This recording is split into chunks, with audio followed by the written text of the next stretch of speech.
Frodo Baggins, Gandalf the Grey, Hobbit. Hearing these words, everybody knows what you're talking about. The successful Tolkien trilogy counts a number of fans all around the world that grows day by day, also thanks to Peter Jackson's adaptation. John Roland Reuel Tolkien was born in 1892 in South Africa from English parents. He inherits the passion for languages, old legends and myths from his mother. This passion leads him to become the most expert in Anglo-Saxon and medieval literature of the 20th century. While teaching at Oxford University, he starts to write about a fantastic world populated by hobbits, elves and dwarfs. He writes about them in lots of books, of which The Lord of the Rings is definitely the most famous one. It is a trilogy with a writing style similar to the medieval English, as a result of all Tolkien's studies. He was particularly interested in Midlands dialect, Archaic English, and Nordic literature. His professional career was certainly bright, but he wouldn't have been that famous if once he hadn't distractedly written in a hole in the ground there lived a hobbit.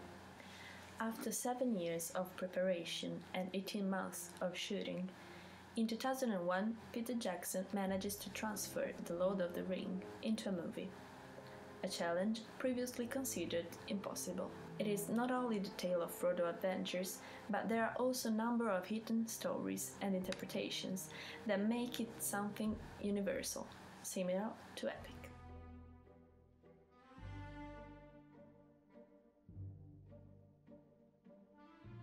Jackson fully caught its essence, so that every time you watch the movie, it's like the first time.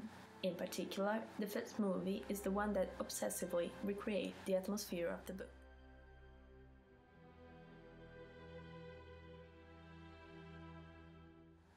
With The Fellowship of the Ring, the New Zealander director started a trilogy that ends 3 years later, winning a lot of Oscars. Through myths and legends, the work of Peter Jackson became a fundamental reference for those who love cinema and Tolkien. Sauron, the Dark Lord, forges 20 rings, 3 destined for the leaders of elves, 7 for dwarves, and 9 for men. He also forges the One Ring, the most powerful one, to rule the other rings of power. He is vanquished in battle by an alliance of elves and men, as Isildur, the king of men, cuts the One Ring from his finger.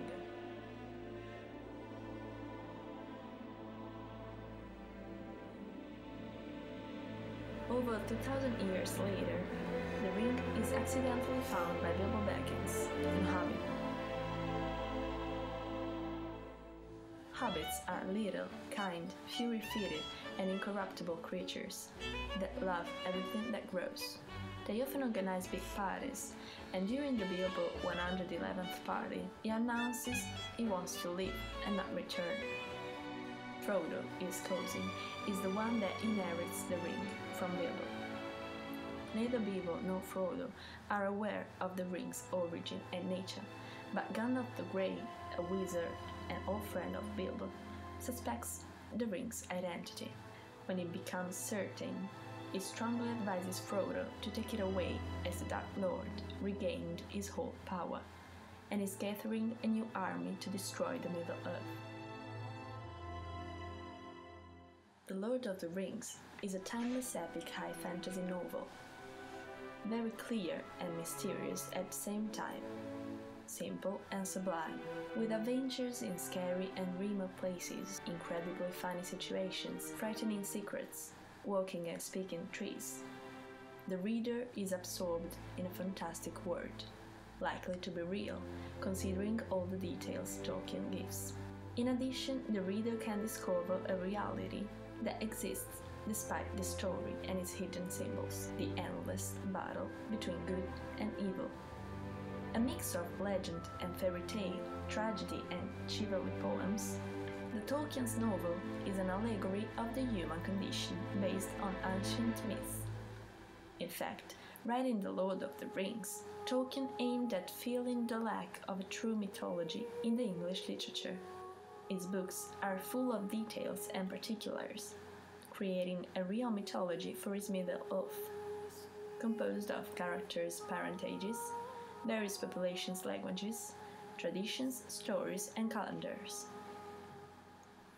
Moreover, it contains a lot of religious and romantic themes, such as hope, pity, friendship, love, sacrifice, humility, and also nostalgia, journey, and Titanism, so that it is a piece of art unique in its genre.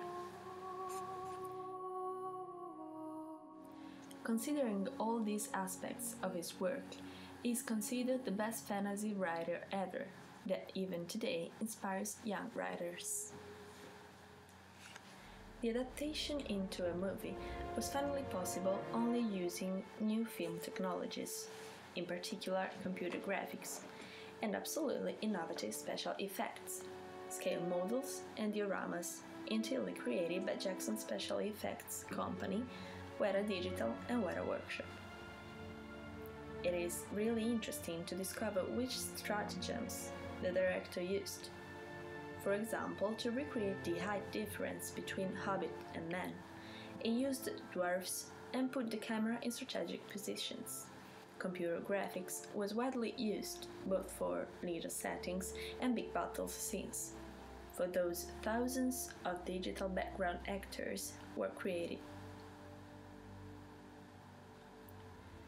The director also managed to transfer the high-detail writing style of Tolkien into precise and magnificent sets.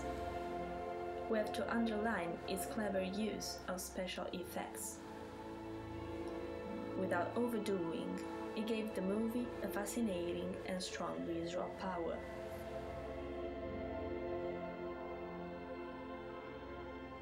Tolkien was excellent in writing. He used a beautiful English.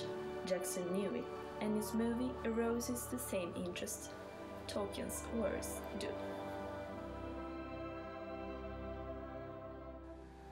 As a result, there are very few differences between the writing endeavor and its adaptation into a movie, that the most of writer fans regard as accurate, not only as far as the plot is concerned, but also in recreating the book atmosphere.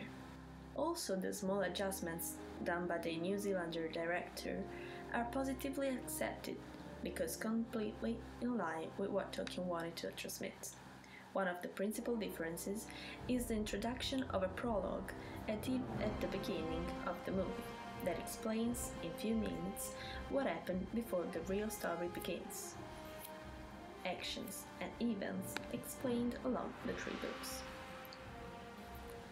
This was a good choice because the audience goes immediately into the story and it avoids interruptions during the narration.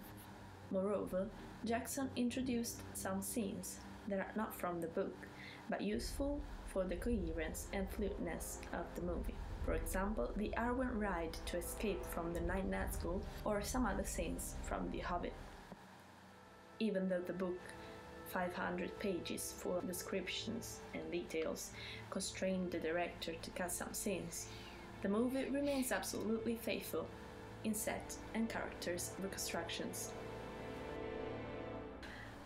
The cast put together for the colossal and the magnificent set built in New Zealand surely helped to make a movie that matches up with such an important book. Elijah Wood, Ian McKellen, Orlando Bloom, Viggo Mortensen, Liv Tyler, Christopher Lee excellently interpreted these endless story characters in the numerous sets built for the movie.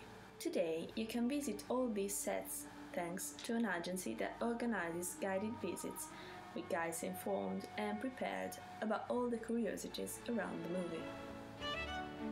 So if you're thinking of traveling to New Zealand, or you prefer to simply watch the movie or get into the book, this is not a story to lose.